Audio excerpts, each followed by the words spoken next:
地方消息来看，宜兰头城行政中心头前的一排路树仔，最近修剪树尾煞拢斩掉，规丛变甲光屈屈，引起质疑。工作表示是惊做风台，这树枝落落来，颠倒危险。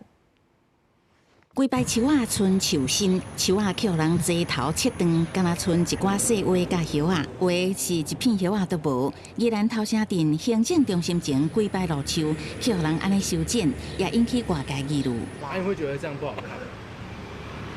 稍微比较有一点凸一点点啊，稍微对啊，稍微凸了一点点啊。因为可能卡到夜市的关系吧，所以它应该是需要把那个树根修剪掉。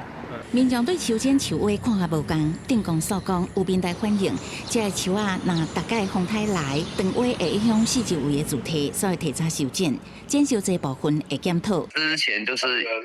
以前啊，就是没有修很多，然后结果台风啊都把它打到人家的家里面进去。它如果雨水积在水平的那个树面，就是截面上的时候，其实那个地方是容易长菌或干嘛，对树木是容易生病的。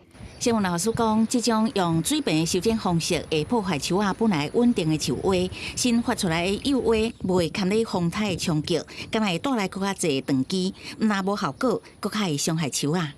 有关这个树木疑似过度修剪的事情那目前宜兰县树艺景观所每年都会邀集各机关学校进行树木修剪的说明提醒一些应该注意的事项。县政府表示，树木保护就伫条例内底，公有的大樟树仔拢有纳入规范，希望会当进一步提升管理强度，避免类似的情况再发生。公视新闻采访报道。